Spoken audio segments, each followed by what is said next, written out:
I'm Jim Dudlasek, editor of Progressive Grocer, here at the FMI Midwinter Conference in Miami Beach. I'm here with Jeff Smith, founder of Revionics. Welcome, Jeff. Thank you, Jim. Pleasure to be here.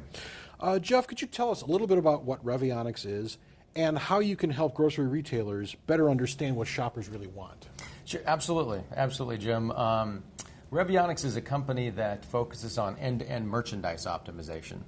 And really the core of what we do is around optimizing price, whether that be everyday regular price, promotional pricing, clearance pricing, markdown pricing. And we also get into competitive intelligence and understanding competitors' responses and the competitive data. It's kind of the core of what we do.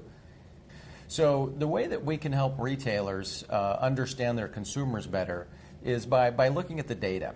So retailers have more and more data available to them every day with computer systems, with the internet and everything that's happening. But really a core of what they can do is to just even look at their simple point of sale data. The data that captures the consumer's voting. Every time a consumer purchases something, they're voting with the dollars. They're buying something, they're spending, and they're saying, I want this item at this price, and I'm okay with that. Whether that be the regular price, a promoted price, the way it's promoted, they're voting. And so they're using those dollars, and you can use that information to understand your consumers better. What do they want? What are the items they want? How do they want it promoted? What are the prices they want? And you can understand which items are most important to the consumers. What are the key items that you need to make sure you're priced correctly on? Which ones can you maybe get a little margin back on? And so there's a lot of information to be gathered from that. And even outside of that, there's the information that's becoming available is pretty incredible for retailers today. Well, with so much competition in the marketplace today, just how important is the idea of dynamic pricing? Yeah, that's kind of a hot term these days, the dynamic pricing. And it's an interesting term because I'm not sure it's clearly defined. I think dynamic means different things to different people at this point. If you're a retailer that changes price once a month, dynamic to you may mean once a week I'm changing my price. I think a lot of people think of it as changing prices daily or even intraday. So, what does dynamic really mean? It kind of depends on who you are and how you're pricing today. The other thing to think about is that dynamic pricing doesn't mean that I'm matching my entire assortment constantly with my competition. If you do that, it's a race to the bottom. Nobody's going to win in that scenario. You need to understand what items are important. What items do I need to be matching my competition on? Which items do I need to be dynamic with? So it really needs to be a little more precision. And it's becoming more important, but you really have to have the mechanism to implement it as well. If you're a brick and mortar retailer and you don't have electronic shelf labels, which is the majority of the United States retailers, you can't price, what would be daily dynamic pricing. It's just too difficult to do. You can't implement it.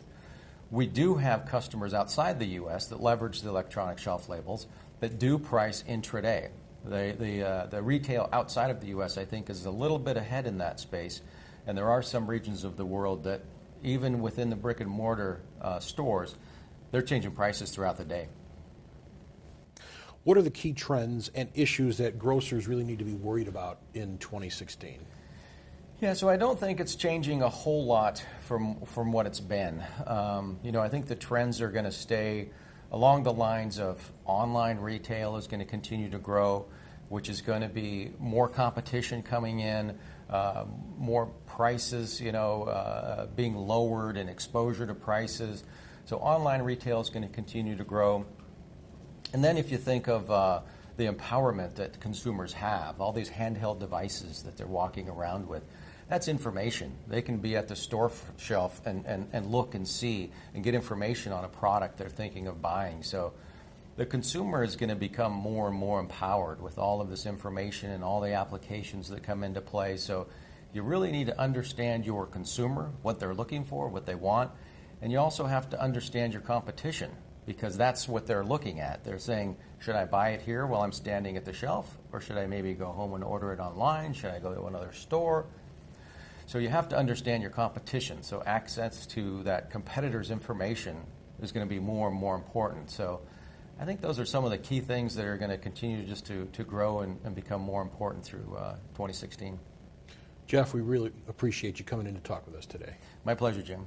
Thanks very much from Progressive Grocer.